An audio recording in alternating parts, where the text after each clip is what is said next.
Teen years. For most girls, a time of high hopes and young dreams. But not for every girl. They had taken Linda, wrapped her up in a knife, and they put her into the Subaru.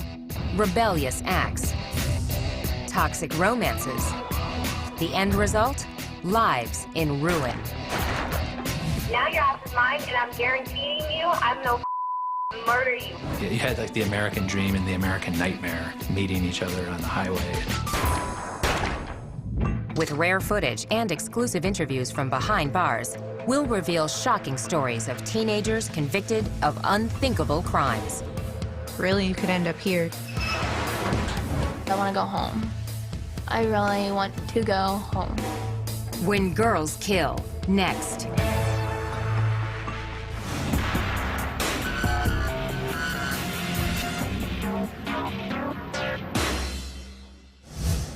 In many ways, these two Florida teenagers had a lot in common. They were from the same neighborhood and both had everything to live for. Rachel Wade was sort of an all-American girl. Sarah was a good kid. She had the whole world ahead of her. But 19-year-old Rachel Wade and 18-year-old Sarah Ludman wanted the same boy, and their love triangle spiraled out of control. Now your ass is mine, and I'm guaranteeing you I'm no murder you. I'm letting you know that now. In an exclusive interview, Rachel Wade relives the shocking outcome. I wish we could go back and instead of going against each other, maybe sitting down and talking through and just understanding that we didn't need him. Rachel Wade grew up an average kid from a stable family. Rachel was actually a fun-loving child, very happy-go-lucky. I was very active in school, did whatever I could, whatever clubs I could join. Like a lot of little girls, Rachel rebelled when she hit her teens. As soon as I got to about 15 or so, I started kind of veering off in the wrong direction. Rachel dropped out of school, ignored her curfew, and fought with her parents. Boys became her biggest interest, and she was chasing different boys. I don't think they were always the best boys to be with. We went through some tough times with her. But as she turned 18, Rachel earned her GED and landed a job as a waitress. She moved out of her parents' home and began to find herself. And I kind of went on my own path. Rachel was fun, loud, girly, sassy. She was a very independent woman, very strong-willed, kind of took the bull by the horns and took control of her own life. In the summer of 2008, Rachel ran into a boy she had known since childhood. 19-year-old Josh Camacho was not a grade school kid anymore. He was a player. He definitely had this bad boy image. He was all tatted up. He had pictures of himself, with guns and pit bulls and smoking weed, and just had this whole rap star persona. He wasn't what he was portraying himself to be. I just saw a whole nother side of him when we were alone. It was really good at first. About a month or two after we started dating, I started getting phone calls. According to Rachel, the angry calls came from 18-year-old Sarah Ludman, who started dating Josh around the same time. This was her first boyfriend, her first true love. And she went into it with innocent eyes. In court records, Josh characterized his relationship with both Sarah and Rachel as friends with benefits. But by the summer of 2008, the rivalry between the two girls was heating up. She decided that she was going to come to my job, made me spill some drinks. They followed me and my roommate home and tried to run us off the road, and it kind of just kept getting worse after that night. According to court documents, Rachel retaliated with threatening texts and insulting messages on social media sites and voicemails with explicit, often frightening warnings. Seriously, I told you to watch back and not kill with him. Now your ass is mine, and I'm guaranteeing you I'm no murder you. I'm letting you know that now, because you know what? Josh might have played me, but then I'm gonna play your ass out too. Watch. It just got really acrimonious. Sarah was so upset by those messages. That's, what both of the girls had in their heads. Well, Josh wasn't the problem, it was the other girl. Court papers state by April 14th, 2009, the situation hit the boiling point. That morning at school, Sarah had been crying to her friends, and she was completely despondent to the point that her friends were like, you need to break up with him, you need to dump that guy.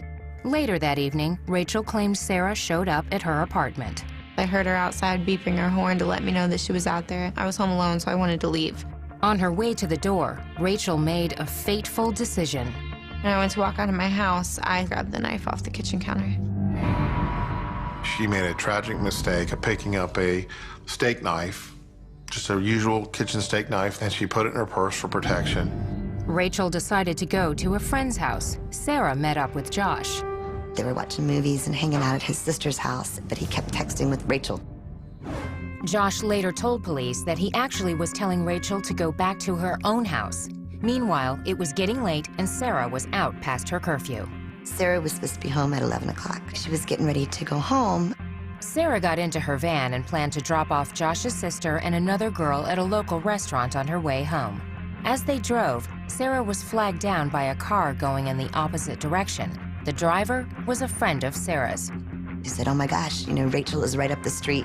In a matter of minutes, things started to explode. Sarah raced up the street. According to court documents, Rachel was sitting on the hood of her car smoking a cigarette when Sarah's van suddenly appeared. She pulled up about 5 feet in front of my car. What they didn't know is that Rachel had a knife.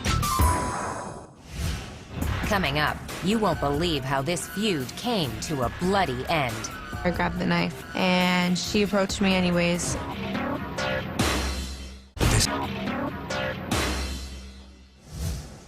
At 12:45 a.m. on April 15, 2009, after months of feuding over the same boy, it was finally showdown time between 19-year-old Rachel Wade and 18-year-old Sarah Ludeman.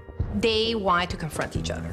According to police reports, Rachel sat on the hood of her car as Sarah drove toward her. There were 2 other girls in Sarah's van, including the sister of Josh Camacho, the boy at the center of the triangle. According to court records, Sarah came to a stop just a few feet from her rival. I grabbed the knife, thinking it might scare her off, and she approached me anyways. In court documents, witnesses disagree about who started the fight, but everyone recalls it was over quickly.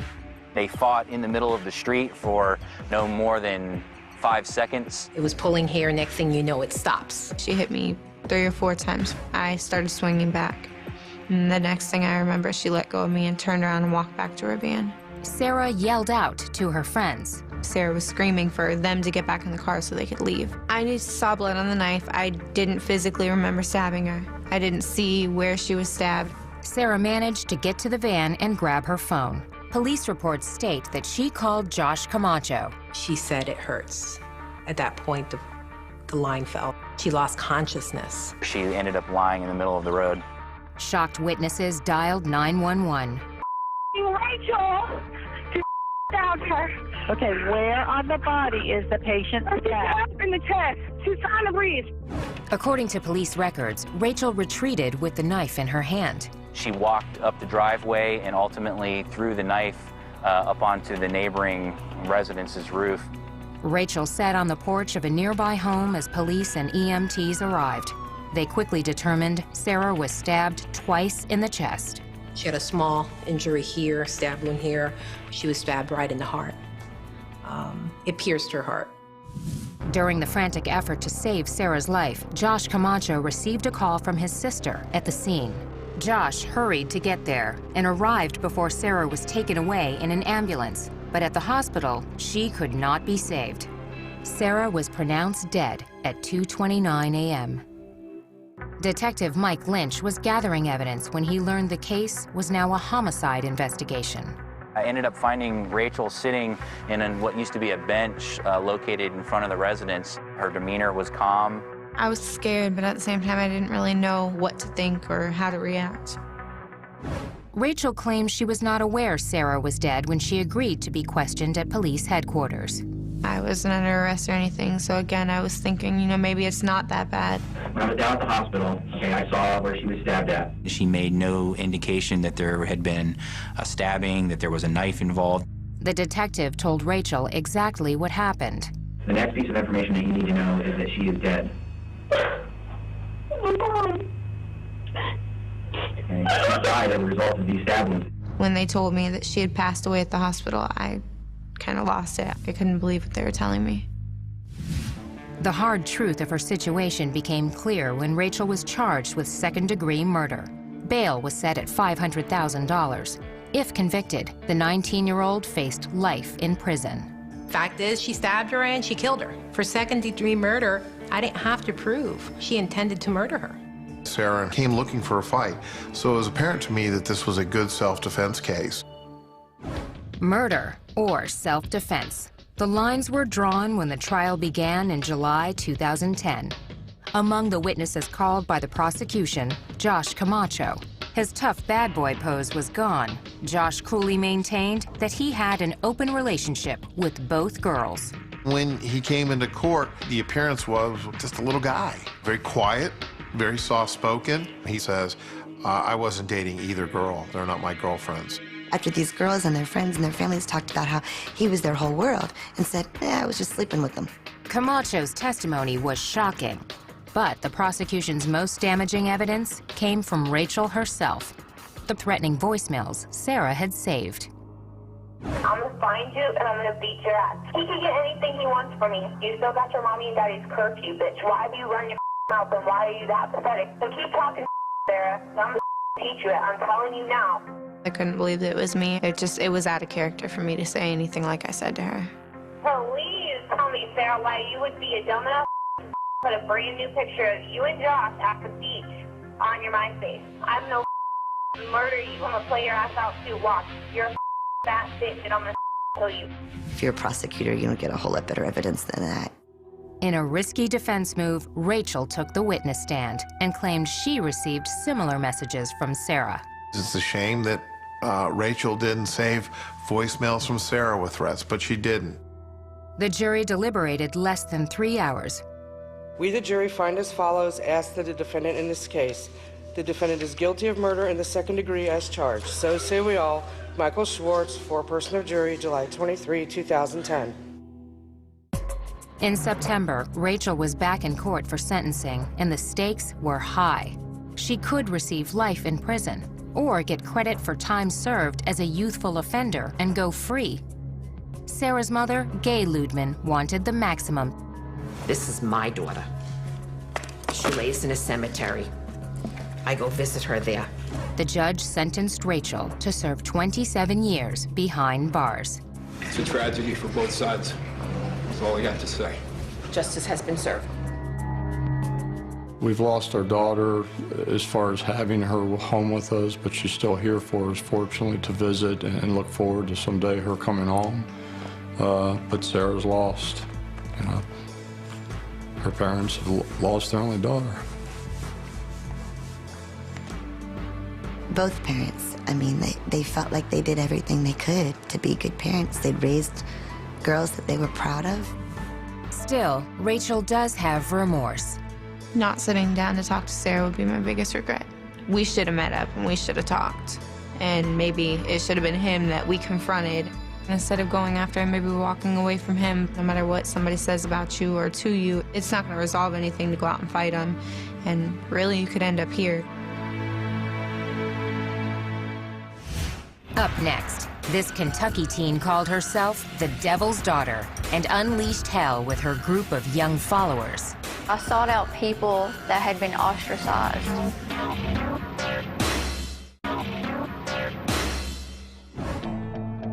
April 1997, springtime in rural Tennessee.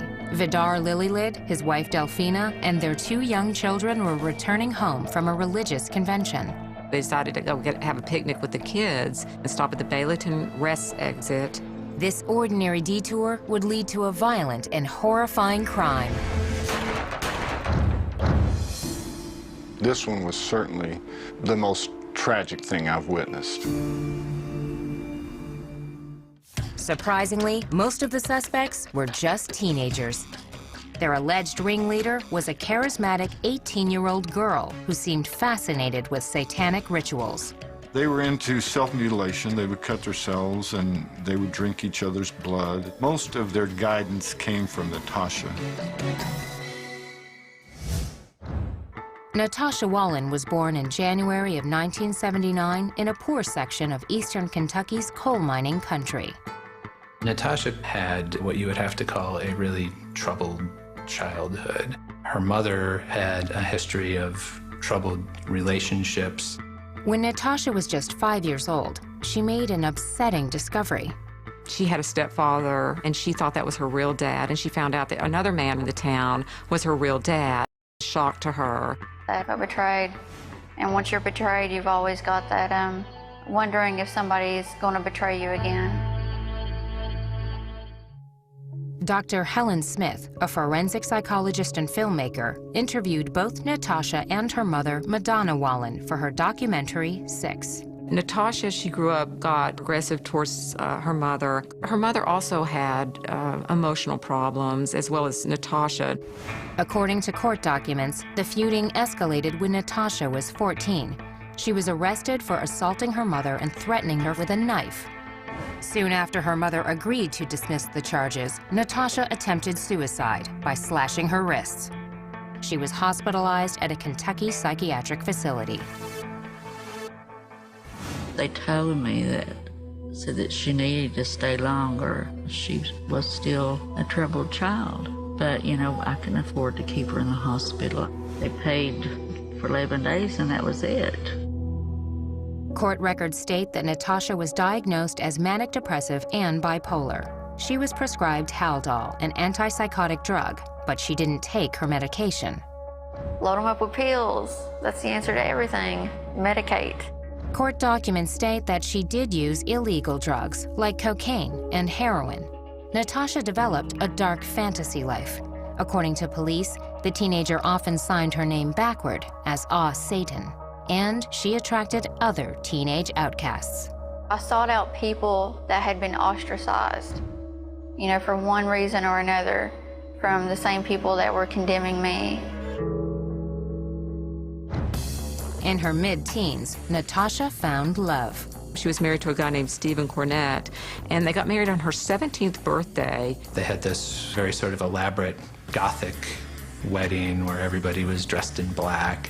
But after a few months, the marriage ended abruptly. But she did keep his last name. Alone, Natasha spent more time with her friends, which included 20-year-old Joe Reisner, 19-year-old Dean Mullins, Crystal Sturgill, who was 18, 17-year-old Karen Howell, and 14-year-old Jason Bryant.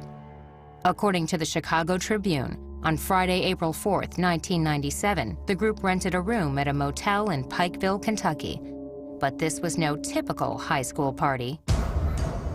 It was a satanic ritual type situation.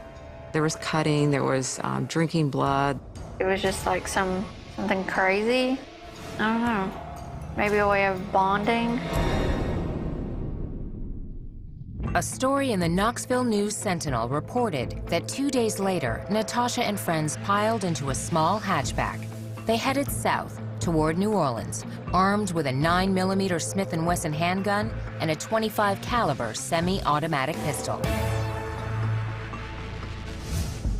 On the afternoon of April 6th, Vidar and Delphina Lillylid and their 2 kids were driving back home to Knoxville after attending a Jehovah's Witness conference in Johnson City.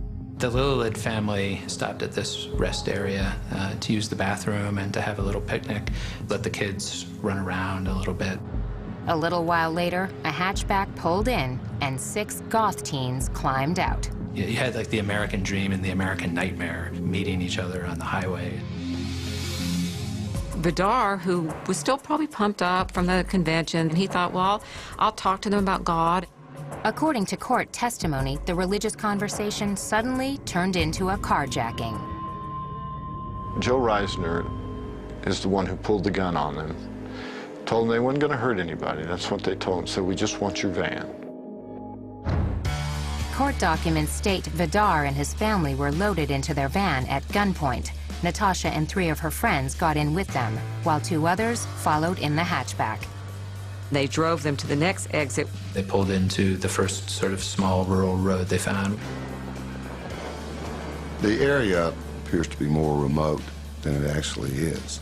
What occurred in the woods that night was a tragic clash of innocence and evil. The witnesses heard the gunshots.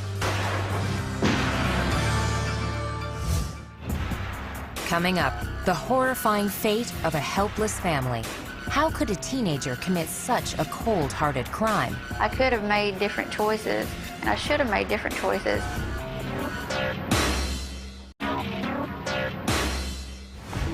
About 8:30 on the night of April 6, 1997, Natasha Cornett and her group of teen outcasts were speeding through Tennessee in a stolen van. Just a few miles away, sheriffs in Greene County responded to a reported disturbance. I received a call of a party going on up here. Might be some shooting. We've seen a little blue car sitting up the road here. The tiny hatchback was empty. I looked out my window and I seen 4 bodies laying over here. The mother and father were dead. They were laying here, and the little girl was sitting over here, and the little boy was here, Kylie, in the ditch, laying on his mama's lap. Vidar and Delphina Lillylid lay in a ditch, both dead from gunshots.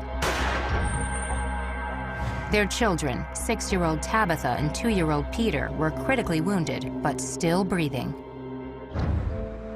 EMTs rushed the children to a local hospital. Officials examined the blood-soaked crime scene. The 2 adults, they had 2 wounds in common, bullet holes that formed perfect triangles. Somebody must have intentionally wanted to make a triangle, and they succeeded.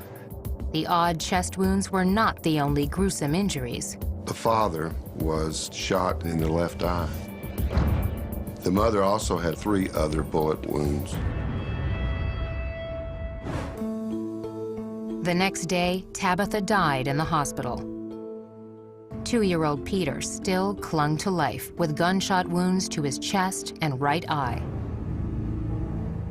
Although the suspects stripped the license plates and contents from the hatchback at the crime scene, they overlooked one clue that led detectives to Kentucky. They left a receipt from Pikeville, and that receipt let the police pretty quickly identify the car, and then they knew who they were looking for. Police launched a nationwide manhunt while Natasha and her friends headed south in the Lillylids van. They felt like they needed to get out of the country. I mean, they had just murdered people. 2 days after the shootings, Natasha and the 5 other young fugitives arrived at the Mexican border near Douglas, Arizona. They were allowed to cross. They had made their way safely into Mexico. According to court testimony, some time after entering the country, the teens encountered Mexican police. After finding a knife in the van, officers ordered the group back to the border. There was an all-points bulletin out for them. But the computers hadn't worked all day. As they approached the border crossing, the system came back online. They had the bad luck being the first car to come through that border crossing station there when the computer came back up. And they were all arrested on the spot.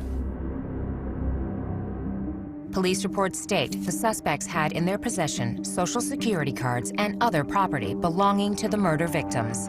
They also had 2 handguns. We, of course, went to Arizona and followed up on all that and found the guns, and they were ballistically matched to the shell casings recovered at the scene and bullets recovered from the bodies. Natasha and the rest of the group were transported back to Tennessee to face formal charges. While in custody, Natasha granted an interview to newsstand tabloid The Weekly World News. Cornett boasted she was Satan's daughter. She said that she believed in ritual murder. Natasha always said afterward that she only gave that interview because that's what this lawyer told her to do, that somehow it was going to help her case to appear insane. Soon after the interview was published, Natasha changed lawyers. Cornett and her 5 co-defendants were each charged with 3 counts of first-degree murder and 1 count of attempted murder. Prosecutors hoped to seek the death penalty, but several defendants claimed that the sole shooter was their youngest accomplice, 14-year-old Jason Bryant. This presented a crucial problem. In Tennessee, juveniles cannot receive the death penalty. With the death penalty ruled out for one prime suspect, prosecutors changed their strategy. We dropped the request for a death penalty.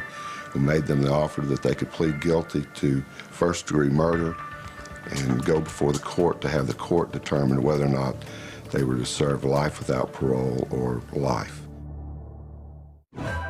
In February 1998, all 6 defendants pled guilty. The following month, they appeared for a dramatic sentencing hearing. 4 of the accused addressed the court. Natasha testified she was no longer the leader after the group left Kentucky. Cornett even maintained she tried to stop the shooting of the Lillylid family. I failed in my attempt to stop the death of them. And that weighed heavily on my conscience. The judge ruled Natasha was, quote, not necessarily a ringleader for the killings, but she was the instigator and the orchestrator of the trip and the things that led to the death of the Lillylids. She was the leader of the group. She used whatever she had available to get them into the group and to keep them in the group. She received the maximum penalty, 3 life sentences without parole for the murders of Vidar, Delfina, and Tabitha Lillylid. The 5 other defendants received the same sentence. Plus, all 6 were given an additional 25 years for the attempted murder of the sole survivor, 2-year-old Peter Lillylid. In a sense, a very real sense, they received a death penalty. They will not leave the penitentiary system until they're dead. For her part, Natasha Cornett maintains that better mental health care might have prevented her unthinkable actions. Taking life is never justifiable. Never. There's always options, there's always choices. And I should have made different choices, but hindsight is great, you know. Next, she was the new kid in town, on her own and looking for friends. Was Charlie Ely an innocent bystander, or part of a sadistic plot to murder a 15-year-old neighbor? And then I heard gunshots. I was like, what the hell is going on?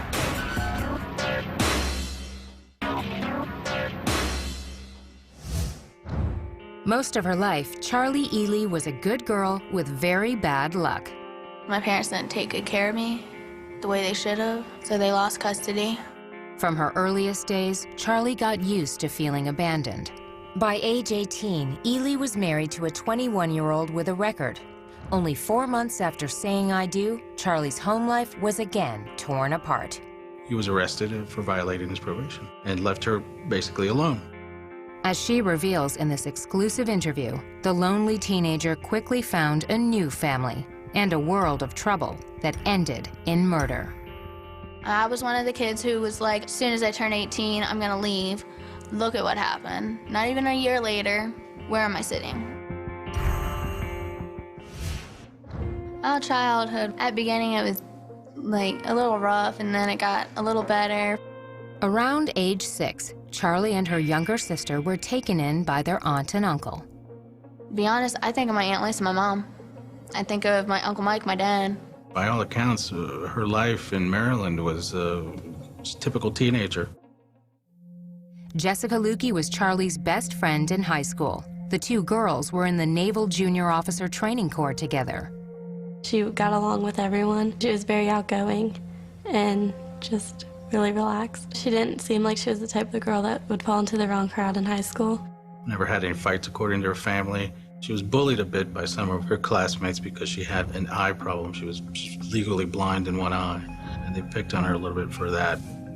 Charlie looked forward to escaping her small Maryland town.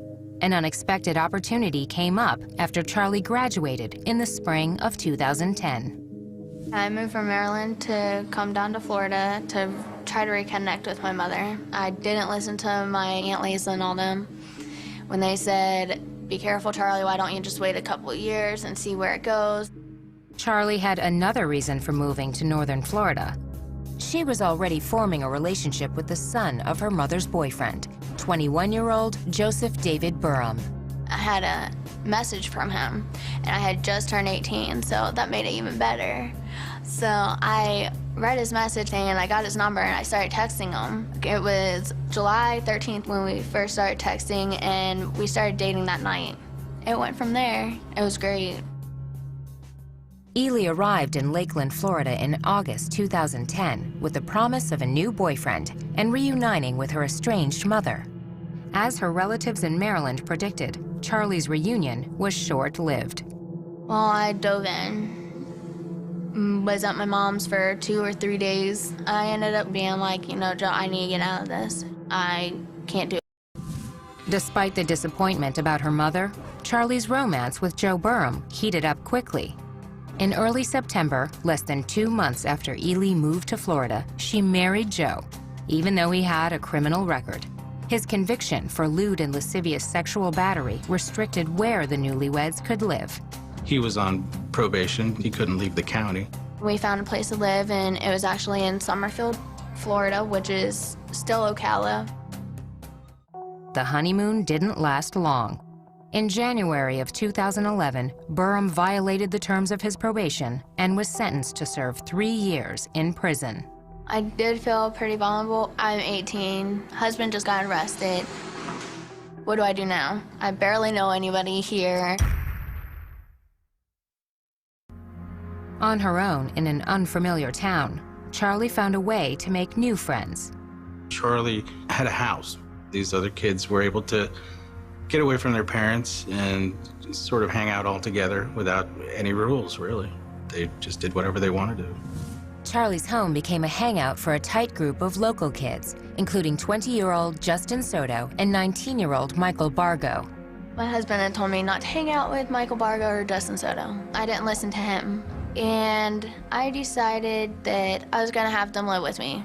Soon, Bargo's friends, 16-year-old Kyle Hooper and his 15-year-old sister Amber Wright, were also regulars at Charlie's house.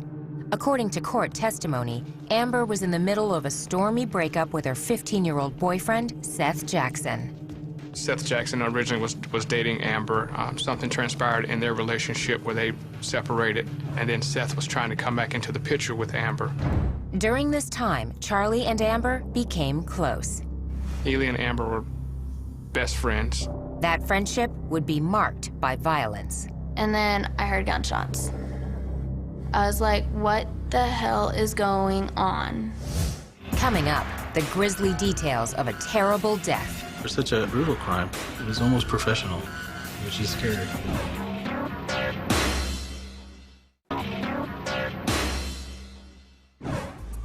19-year-old Charlie Ely's reunion with her estranged mother fizzled, and her husband was locked up on a parole violation.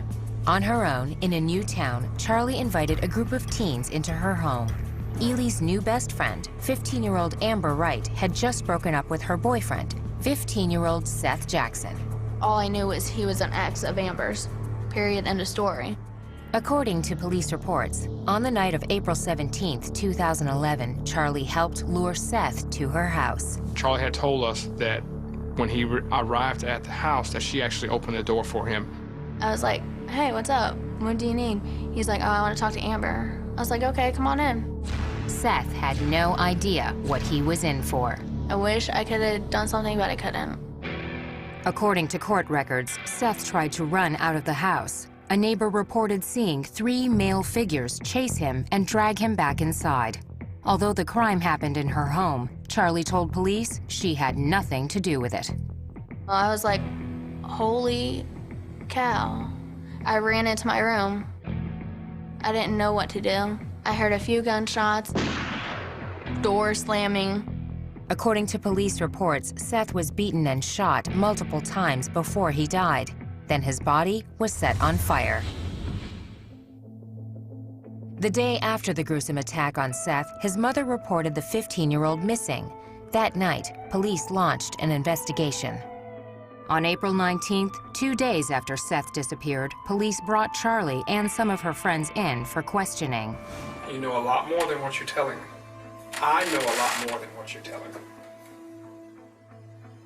Can we agree with that? Law enforcement has a good way to try to coax things out of you. Let's just put it that way. I didn't trick her in any way for her to tell me the truth. You knew that Seth was never going to walk out of your house alive. Is that correct? Yeah. After more than 2 hours of questioning, Charlie was exhausted. I'm all by myself once again. The search led police to a remote lime rock pit where divers found 3 large paint buckets containing ashes and other remains. More burnt human remains were discovered in a fire pit at Charlie's home. There was very little physical evidence of what had actually occurred there. Forensic tests identified the victim as Seth Jackson. For such a brutal crime, it was almost professional, which is scary. Charlie, along with Michael Bargo, Justin Soto, Kyle Hooper, and Amber Wright, were arrested and charged with first-degree murder. All 5 pleaded not guilty. Ely's defense attorney, Jonathan Bull, requested a speedy trial for his client. Mr. Bull was thinking that it would behoove her to just go ahead and get this done, maybe catch the prosecution off guard a bit. Charlie's trial began in September 2011, 6 months after the murder. On September 23, 2011, the case went to the jury. It took a little more than an hour for jurors to reach a unanimous verdict. Charlie Ely was found guilty of first-degree murder. The only time that there was any real emotion was when the jury handed down the verdict, when she broke down and sobbed. A month later, Charlie was back in court to hear her sentence. It is the judgment of the law and the sentence of the court that you spend the remainder of your natural life confined in the Florida Department of Corrections. A life sentence is imposed. Ironically, while the 19-year-old will likely spend the rest of her days in prison, Charlie's husband, Joe Burham, is scheduled to be released in September 2012. Charlie will have to live with regret. There's so many things that rush through my head that I wish I could have done. I could have, should have, would have done, but I didn't. Amber Wright, Kyle Hooper, Michael Bargo, and Justin Soto maintain their innocence. They are currently awaiting trial for first-degree murder. Advice I'd give other young women, listen to the people who love you. I had talked to my aunt a few times, and she wanted me to come up and live with her and come back up to Maryland. I never did that. I wish I would have, because I want to go home. I really want to go home. Next, a story so strange it has to be true. The girl who said yes to her mother's murder and lived with the body for almost a month. Tess Dam was truly the mastermind and the driving force behind this.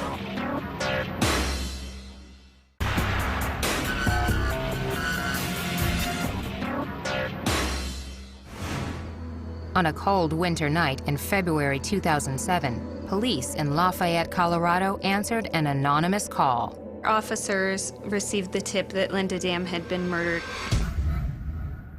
At the home of 52-year-old Linda Dam, police say they found her 15-year-old daughter Tess and Tess's boyfriend, 17-year-old Brian Grove. As more officers arrived, they began to try and develop more information about Linda Dam. Was she safe? Was she still alive? The bizarre answer would generate shocking national headlines. As a child, Tess Dam faced major challenges. Tess Dam grew up without a father. Her father and mother split when she was 2. Linda was very clearly addicted to alcohol, very severely alcoholic. But by all accounts, Tess and her mother enjoyed a close relationship. In 2004, when Tess was 13, she joined a basketball team at the local rec center. Eddie Anderson was the coach. She really loved her mom. Even in practice, she would go hug her mom. But Linda would come up to me, and I could smell the alcohol on her breath. By 2006, things were changing. According to the Rocky Mountain News, on several occasions, Tess was picked up by police for violating curfew. In July, she was escorted home by a cop who was alarmed by Linda Dam's condition. An officer sees Linda stumbling down the stairs. She's visibly intoxicated. Lafayette police say they did try to get social services to intervene. They faxed over the request to the county social services, and apparently the fax never arrived. A few months later, Tess met Brian Grove at an area youth center. According to the Denver Post, by early 2007, Brian was living with Tess in Linda's home. But the young couple wanted a house of their own. They found a model home worth approximately $500,000, and they told their friends they wanted to kill Linda Dam to get the money to buy this house. A 16-year-old friend named Jared Smith described a conversation with Tess and Brian that started at a local restaurant near the end of February 2007. Smith told police Tess and Brian talked about how much they hated Linda. On the drive back to Linda's home, Brian allegedly asked Tess if she wanted him to take care of her mother. Tess said yes. Brian went in the home while Tess and Jared were driving around. Jared Smith said he had no idea what Brian had planned. Brian later admitted that he had tried to strangle Linda, and that didn't work. Once she lost consciousness, he got a knife, drove it into her neck, and so hard that he actually couldn't pull the knife back out again. Got another knife and ended up stabbing her more times until she died. He stabbed her approximately 18 times. According to Jared Smith, Brian called and asked him to come to the house. When Jared arrived, Brian told him that he killed Linda. Jared said he did not want to be involved. Brian told him that he was already involved. Smith claimed he closed his eyes while he helped Brian move Linda's body. They had taken Linda, wrapped her up in a knife, and they put her into the Subaru. Brian then turned to his best friend, 18-year-old Jared Guy, for help. Brian and Guy were both born in India and raised by Colorado families. We considered each other brothers. In his interview with police, Guy offered a different version of Linda Dam's death. He said Brian Grove told him Linda attacked Tess. Grove simply came to her aid. They said it was more of a self-defense kind of thing, that Brian went in and tried to protect Tess. Jared Guy claims he advised Brian to turn himself into police. But after much convincing, Guy agreed to help his friend dispose of Linda's body. Guy told the cops they considered leaving the corpse in a landfill. Instead, they ended up at a local cemetery. The ground was frozen. Brian thought that they hadn't buried her deep enough, so he brought Jared Guy, and they both dug her back up and then drove back to the house. According to police records, Linda's body remained in the car parked in the garage. After the entire incident happened, I was just in shock, and I really just wanted to go back to the happy little life that I'd created for my own self. Brian and Tess lived in the home and played house. She would send him things saying, your wifey did the laundry for you. They bought groceries, they cooked. The young couple also acted like rebellious teenagers. They were having parties at the house, car surfing out in the street, and really up to some pretty wild behavior. But the parties ended with the anonymous call to police on the night of February 27, 2007. Prosecutors believe the tip came from one of Tess's friends. When the police showed up to the house, they were able to find the body in fairly short order. Tess Dam, Brian Grove, and Jared Smith were taken into custody that night. Jared Guy was arrested later that week. Jared Smith was charged with being an accessory to the crime and pleaded guilty. He was sentenced to serve 2 years in juvenile detention. Jared Guy was charged with being an accessory to the crime and to tampering with evidence. He pleaded not guilty to both charges. Several months later, Guy agreed to a deal and pleaded guilty to the tampering charge. He was sentenced to 6 months of work release, followed by 6 months of home detention, then 3 years of probation. If I could go back to then and change my actions, I would have still tried to help him, but I would have tried to help him in the sense of, make him call the cops. Ultimately, Brian Grove and Tess Dam were each charged with first-degree murder for the death of Linda Dam. Brian copped a plea to second-degree murder. He was sentenced to 40 years in prison. Tess also pleaded guilty to second-degree murder and solicitation of murder. She was ordered to serve 23 years behind bars. Tess Dam will be released before she turns 40 years old. Brian Grove was a hands-on killer, but Tess Dam was truly the mastermind and the driving force behind this. She's the one that told Brian Grove to kill her mother. These teens could have been the girls next door anywhere in America, until fateful decisions turned lives of promise into lives marked by violence and tragedy.